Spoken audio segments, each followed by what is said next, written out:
Bismillahirrahmanirrahim. Assalamualaikum warahmatullahi wabarakatuh. Hari ini kumpulan kami akan bincangkan tentang topik 9.3 hingga 9.6. Okey, terdapat 3 komponen asas dalam komponen kebudayaan. Yang pertama, artifak, mantifak dan sosiofak. Okey, yang pertama adalah artifak. Artifak ialah semua ciptaan manusia yang berbentuk fizikal termasuk teknologi. Yang kedua, objek semula jadi yang digunakan oleh manusia seperti batu, kayu, akar dan sebagainya lah yang dianggap sebagai artifak oleh ahli antropologi. Yang ketiga ialah nilai kebudayaan masyarakat seperti masyarakat Melayu tradisional. Misal contohnya keris, ialah itu harta yang dihargai yang digunakan untuk kemahiran seni mempertahankan diri. Yang keempat ialah tahap teknologi masyarakat seperti masyarakat primitif menggunakan artifak seperti sumpit untuk berburu serta peralatan cangkul, kapak dan parang untuk kegiatan pertanian. Okey, mantifak ialah idea, nilai dan kepercayaan yang dikongsi dalam budaya. Mantifak terbagi kepada 5 pembahagian iaitu pengetahuan, nilai, kepercayaan, norma dan simbol. Okey, yang pertama adalah pengetahuan. Okey. Pengetahuan ialah segala maklumat dan idea tentang persekitaran semula jadi dan persekitaran ciptaan manusia termasuk di bawah kategori pengetahuan. Yang kedua, masyarakat yang menjalankan aktiviti memburu, mengumpul hasil hutan dan laut memiliki segala jenis pengetahuan tentang alam semula jadi. Yang ketiga pula, masyarakat yang bertani atau bercocok tanam pula memiliki segala jenis pengetahuan tentang pertanian. Okey, yang kedua, nilai. Nilai ialah konsep yang luas dan abstrak yang menjelaskan tentang apa-apa yang dianggap baik. Yang kedua, nilai merupakan prinsip umum yang menjadi asas kepada sistem kepercayaan. Yang ketiga, nilai budaya Malaysia menekankan hak setiap rakyat Malaysia mempraktik agamanya sendiri tanpa diganggu oleh mana-mana pihak. Okey, kepercayaan ialah pernyataan tentang apa-apa yang dianggap benar atau palsu atau oleh sesuatu masyarakat. Okey, yang kedua, kebanyakan manusia mempercayai ia adalah benar dan rasional. Yang ketiga, bagi ahli antropologi pula dan sosiologi memfokuskan kepada sejauh mana kepercayaan itu mempengaruhi tingkah laku anggota masyarakat tersebut. Okey, yang keempat, norma. Norma ialah peraturan atau tingkah laku yang menjadi kebiasaan orang yang dijangka dipatuhi oleh masyarakat. Norma pula terbahagi kepada 2 iaitu preskriptif dan proskriptif. Preskriptif ialah penegakan terhadap sesuatu yang mesti dilakukan. Yang kedua, proskriptif iaitu penegasan terhadap sesuatu yang tidak dilakukan.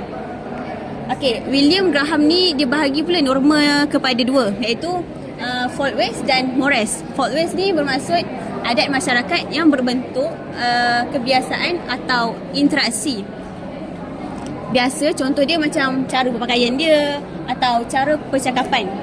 Okey, yang kedua pula Morris, tingkah laku standard dan atau adat istiadat yang ditetapkan oleh masyarakat. Contoh dia macam hubungan sebelum kahwin dilarang. Okey. Kita masuk pula kepada ahli sosiologi yang lain membahagikan norma kepada 4 iaitu Morris, resam, adat dan undang-undang. Seterusnya simbol. Okey, simbol kalau kita tengok sini ialah apa-apa sahaja yang membawa makna kepada sekelompok manusia yang berkongsi kebudayaan sama. Contoh, macam kita tengok lampu isyarat. Semua orang tahu hijau jalan, merah berhenti, kuning sedia untuk berhenti. Betul? Apa lagi? Simbol, isyarat tangan. Di sini bye-bye. Sini meh, panggil. So semua orang ada budaya sama. Diorang, kalau kita buat macam tu, diorang still faham. Okey, seterusnya, bahasa merupakan kunci kepada dunia kebudayaan kerana bahasa ialah suatu sistem simbol yang membenarkan anggota masyarakat berkomunikasi antara satu sama lain. Maksudnya bahasa juga merupakan simbol yang membuatkan manusia boleh berkomunikasi antara satu sama lain. Okey, seterusnya sosiofak. Sosiofak ialah cara sesebuah masyarakat berinteraksi dan menjalani kehidupan yang dizahirkan dalam budaya dan pelbagai institusi sosial. Institusi adalah satu sistem nilai, norma dan role yang menghubung kait dan diwujudkan untuk memenuhi keperluan sosial dalam suatu masyarakat. Contoh, institusi agama, ekonomi, politik, pendidikan dan sebagainya. Okay, kita boleh tengok contoh kat sini. Pendidikan, ekonomi, apa ni? Apa ni? Politik. Parlimen, gambar parlimen kat sini. Ni bukan mahkamah, ni parlimen tau. Zoom sikit. Zoom sikit. Okey, seterusnya kepelbagaian budaya. Okey, macam yang kita tahu, bila sebut pasal budaya, benda first yang terlintas kat fikiran orang adalah India, Cina, Melayu yang bawa budaya India, Cina yang bawa budaya masuk dalam Malaysia. Dan kita berkongsi budaya, bukan berkongsi, maksudnya kita melalui budaya yang sama. Okey, kalau kat sini kepelbagaian budaya. Okey, dalam penghijrahan penduduk dari pelbagai negara telah memberi kemasukan budaya luar sehingga terbentuk negara berbilang budaya. Contohnya negara kita lah. Negara kita yang paling obvious sekali berbilang kaum dia. Macam India dengan Cina kan. Okey, yang pertama, sub budaya. Sub budaya adalah amalan atau cara hidup atau sikap sekumpulan orang yang berbeza daripada masyarakat seluruhnya. Setiap budaya ada baik, ada buruk. Okey, contoh sub budaya yang baik, contoh pemuzik, penjaja, buruh. Okey, kalau sub budaya yang lain berbeza dengan masyarakat lain tapi dari segi negatif, contoh penagih dadah, mak rempit. Okey. Seterusnya, lawan budaya. Lawan budaya, satu kelompok budaya menolak kebudayaan yang diterima oleh masyarakat, sebahagian masyarakat.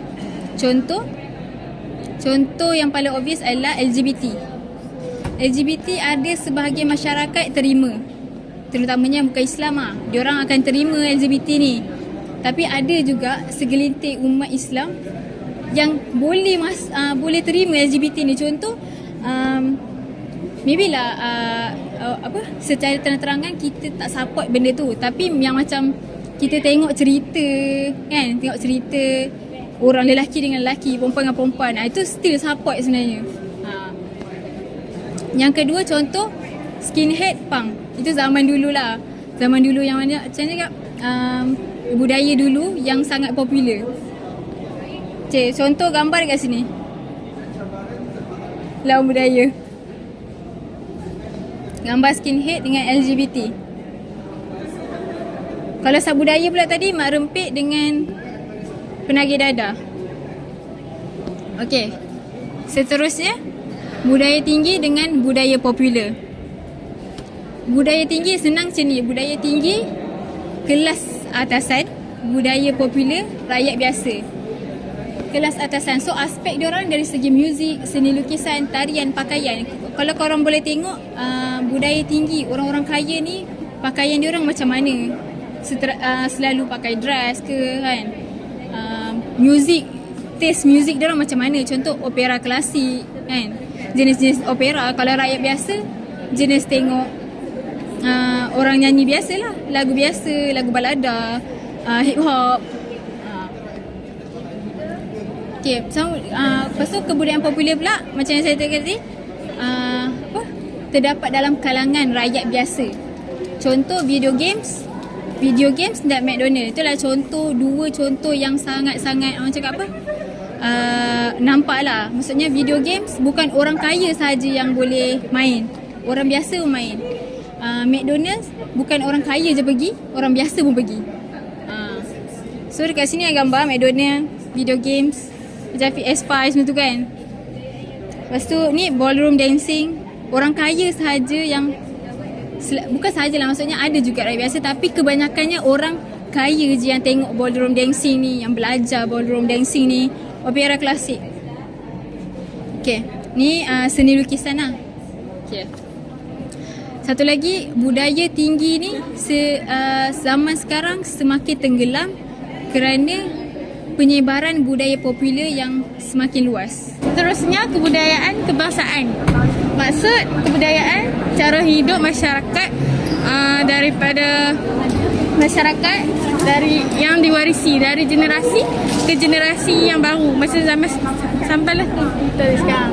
Kebangsaan maksudnya suatu perasaan dan semangat cinta dan taat setia yang mendalam terhadap bangsa dan tanah air. Objektif utama mempertingkatkan kualiti kehidupan manusia dan kerohanian yang seimbang dengan pembangunan sosioekonomi. Yang kedua, mengukuhkan perpaduan bangsa dan negara.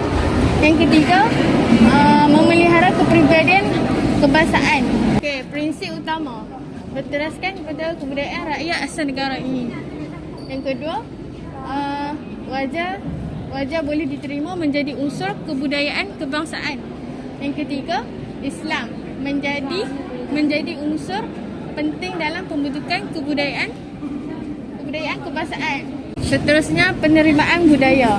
Penerimaan budaya ni maksudnya kebudayaan itu semakin berkembang dan diamalkan oleh masyarakat yang berbeza kaum sebagai satu proses yang menyatupadukan seluruh masyarakat dan negara. Pada era ini, masyarakat bukan Melayu seperti Cina dan termasuk etnik Bumi Putra di Sabah dan Sarawak telah menerima budaya etnik. Okey, contoh dia penerimaan budaya ni dalam kalangan dekat Malaysia ni etnik macam di negeri Sabah dengan Sarawak. Maksud penerimaan budaya ni contoh dia berbilang kaum. Maksud dia orang Cina, orang India dengan orang dan kadasan dusun. Mereka pakai baju kurung dan baju Melayu. Dan mereka juga mula ikut menikmati juadah makanan Melayu seperti rendang, ketupat, lemang dan sebagainya. Kalau kat sini kita tengok ni, ketupat, rendang dengan trend perpakaian mereka. Lepas tu bagi orang Melayu pula, mereka mula menerima masakan orang Cina, India serta pemberian duit raya menggunakan sampul atau angpau yang terkenal dalam golongan orang Cina, terutamanya semasa musim raya. Bagi orang Melayu pula, depa mula terima budaya orang Cina, orang India yang kalau orang Cina ni waktu raya dia, depa bagi angpau. Angpau tu bagi duit lah. Jadi dekat sini kita boleh tengok orang Melayu pun dah guna tradisi orang Cina. Sekian daripada kumpulan kami. Assalamualaikum. Terima kasih. Bye. Ya, baru. Ya. Ya. Pull. Oh. Ya. Ya.